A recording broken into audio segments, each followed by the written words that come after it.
राम नाम जीवन में अगर जिसके बस गया तो कलयुग में केवल महाराज प्रभु का नाम ही कल्याणकारी है। कलयुग केवल नाम आधारा और सुमिर सुमिर नर उतर ही पारा। कलयुग समयुग आन नहीं जो नर कर विश्वास। कलयुग के समान कोई युग अभी तक आया ही नहीं। अगर विश्वास कर ले, थोड़ा सा भगवान का भजन पूजन हवन कर ले, इतने में ही परमात्मा महाराज भक्त पर रीझ जाते हैं। और नहीं तो दीमक लग जाती थी महाराज शरीर में, तब भी भगवान नहीं मिलते थे। कलयुग में महाराज बहुत बड़ी कृपा है। अच्छा एक बात और बताएं, कलयुग ने कहा हम 4 भाई हैं और सबसे कम उम्र है हमारी। हमारा सबसे बड़ा भाई है जिसका नाम है सतयुग। उसकी उम्र है कितनी? उसकी उम्र है भैया 17,28,000 वर्ष की उम्र है सतयुग की। 12,96,000 वर्ष की उम्र है त्रेतायुग की। 8,64,000 वर्ष की उम्र है द्वापर युग की। और 4,32,000 वर्ष की केवल उम्र है कलयुग की। अभी लगभग 5,000 वर्ष ही तो व्यतीत हो पाए हैं। अबे तो बहुत बड़ो है कलयुग। बोलो गोविंद भगवान की जय। आगे क्या होगा? इतनी महाराज तरक्की तो इसी समय हो गई है। परीक्षित ने कहा भाई तुम्हारे अंदर गुण तो बड़े जोरदार हैं, अब तुम्हारा वध तो नहीं करेंगे। और हमारे बाबा अर्जुन कहा करते थे कि कोई शरण में आ जाए तो उसका फिर वध नहीं करना चाहिए। हम तुम्हें रहने के लिए 4 स्थान देते हैं कलयुग, तुम वहां रह लो। हाँ महाराज बता दो कौन कौन से स्थान? राजा परीक्षित ने कहा जिस घर में जहां जुआ खेला जाता हो तुम वहां रहो, जहां वैश्याएं नाचती हैं तुम वहां रहो, जहां दारू के प्याले चलाए जाते हैं, जहां लोग मदिरा पान करते हैं तुम वहां रहो, और जिस घर में साधु संत महात्मा ज्ञानी पुरुष का सम्मान ना हो, हवन पूजन सत्संग ना हो, ऐसे घर में तुम्हारा निवास रहेगा हे कलयुग।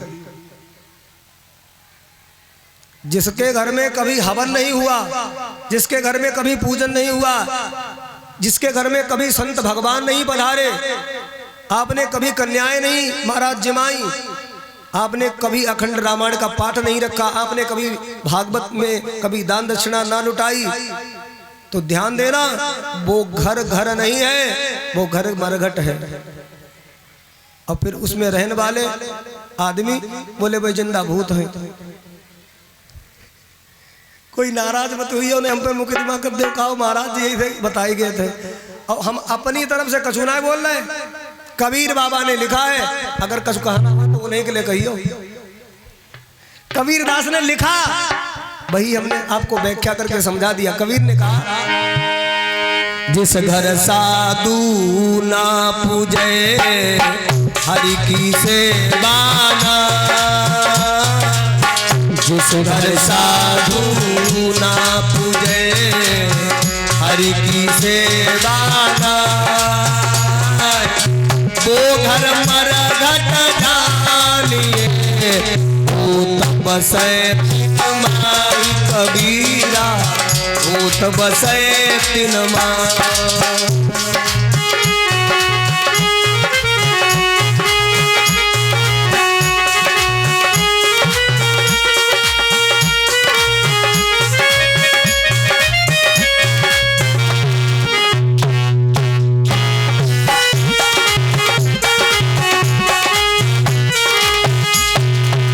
जिस घर साधु ना पूजे हरि की सेवा नाय, वो घर मरघट जानिए भूत बसे तिन माही।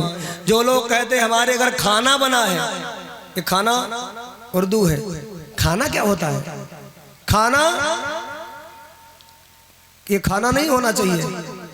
खाना को हम लोग नहीं कभी बोलते, कहना चाहिए प्रसाद पा लीजिए। प्रसाद भगवान का तैयार है। घर में क्या बनता है? प्रसाद। अच्छा प्रसाद का मतलब जानते हो? प्रासाद। प्रा से प्रभु का, सा से साक्षात्कार और दा से दर्शन। भगवान के दर्शन करने यदि मंदिर में गए और आपने दर्शन किया, वहां से जो भी हमको प्राप्त हो गया, चाहे वो जल ही क्यों ना हो, चाहे वो फल ही क्यों ना हो, चाहे वो महाराज है चरणामृत क्यों ना हो, जो भी हमें मिलता है वो प्रसाद ही माना जाता है। तो घर में माताएं बहनें जो भोजन बनाए तो सबसे पहले ठाकुर जी के दरबार में लेकर के जाओ और उनकी निगाह पड़ जाए, उनके चरणों में निवेदन कर दो। मानस में लिखा है, तुम ही निवेदित भोजन करही, प्रभु प्रसाद पट भूषण धरही। और केवल भोजन की बात नहीं है इसमें, तुम कोई कीमती गहना लेके आई, बढ़िया साड़ी लेके आई, बढ़िया वस्त्र लेके आए, कुर्ता धोती पाजामा कुछ भी लाए, तो एक बार भगवान के चरणों में रख दो, प्रभु प्रभु ये प्रसाद बना दीजिए इसे। महाराज वो आप उसको अंगीकार कर लीजिए, तुम्हारे लिए लाभकारी होगा। और जब तुम्हें इतना ध्यान रहेगा कि हम जो भी खरीद रहे हैं वो भगवान के सामने जाएगा, तो तुम गलत कभी चीज खरीदोगे ही नहीं। मीट मछली दारू अंडा शराब कभी लाओगे ही घर पर नहीं। बोलो लाओगे? क्योंकि तुम्हें डर लगेगा कि मालिक के सामने रखना पड़ेगा। तो तुम महाराज अंदर से घबराते रहोगे गलत कर्म करने से। इसलिए भगवान के दरबार में जाना चाहिए, हाजिरी लगानी चाहिए।